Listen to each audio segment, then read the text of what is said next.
Director D, Yes. what are some examples of compassionate self-talk? Compassionate self-talk. I think we can't address self-talk without addressing oneself. I think it's very important that we understand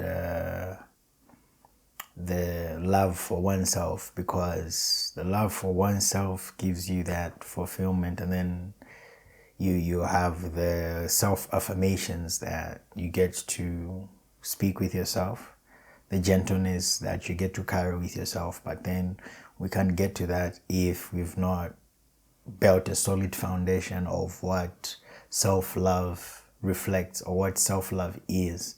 And I think I would iterate with an example saying, imagine if at the beginning of time you were given a person and you are given this responsibility to look after this person. I believe many of us would take very good care of this person. I think time and again, just like our parents have taken care of us and have later moved on. But I think one thing we forget, just like the person you are given responsibility to look after, we often do that very well, but then we often forget that we are that person. There is no better person that can take care of D better than D can take care of himself. So many of the times we often forget that that person that we were given in the beginning of time to care for and look after for is you. That's why Elias said that we often put the pressure of waiting for other people to care for us than ourselves, or rather the same way we care for other people that we love or rather have feelings for than we would for ourselves. So I think it's very important and prudent if we understood that you are the person you are given to look after for. So there's no better person that would take very good care of Deliso more than Deliso would. So understanding self-care is understanding that I'm solely responsible for me. I'm solely responsible for the human being, me, that I was given the duty and responsibilities to look after. So burdening somebody else with that is giving them a responsibility which was given to me. So you owe yourself the happiness, you owe yourself the self-care, you owe yourself the love, you owe yourself the gentleness, you owe yourself all of these things.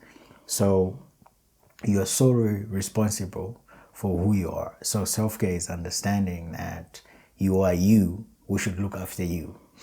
So understanding that is knowing that there might be some days that you don't wake up feeling like you like yourself. But the beauty about that is you do not have to like yourself to take care of yourself. So meaning that, yes, there might be days that you may not like yourself, but the sole responsibility still falls on you to look after you. Because when you do that, you start to change the thought, because the day might start out as you not liking yourself, but as you put in the work, as you put in the responsibility of looking after you, that might change, attributing to you doing certain things that you love, certain things that bring you joy, certain things that bring you happiness. So the liking will fall into that definitely, because you're doing the responsibility that was given to you, was which looking after you. So understanding the self-love is you loving yourself. And now getting to the self-talk, I think I'll just quickly say these few things. Examples of compassionate self-talk is the affirmations that you give yourself, the gentleness in thought that you carry with yourself each and every day. Some of which one might be, if you're feeling overwhelmed, it's okay to feel like that, and letting yourself know that you're doing the best you can, because many other times we carry the heavy burdens thinking that we are not doing the best that we can, because being overwhelmed is you. Mostly, I think I would attest this with social media today. We comparison, we compare a lot. When you see your friends doing better, you look like you're late or you're behind. You get overwhelmed with a lot of things. But understanding the self-talk, that you need to be compassionate with yourself and you need to be gentle with yourself, is telling yourself that you're doing the best that you can, and understanding that God's time is really the best and your time is definitely coming. You're not late, you're not behind, you're where you need to be. You're exactly where God has put you to be. So understanding that your plans are not his plans.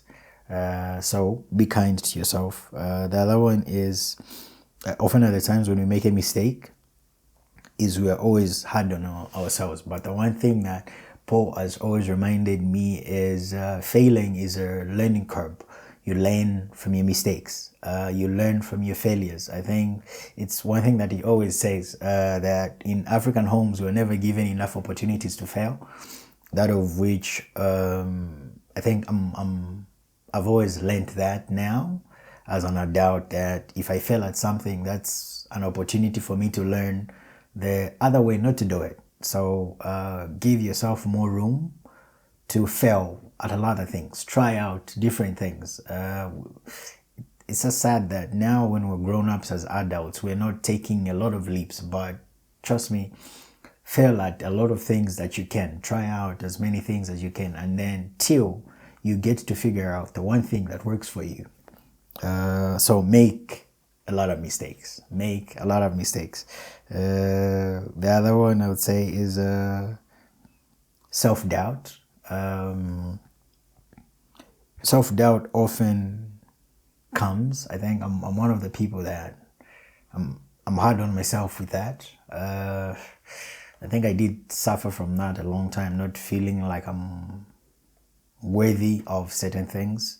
But I got to understand that I'm strong, I'm capable, and I'm valuable. So always remind yourself of these things when you feel the self-doubt kick in. You're good enough, you're loved, all of that. I think lastly I would say, I think this stems from self-doubt. When you arise from that is the self-criticism. Being a perfectionist, I think I've always struggled with being a perfectionist, always wanting everything to be perfect. But I've come to a place of being compassionate with myself and understanding that I deserve kindness. And just like everyone else, I should be gentle with myself.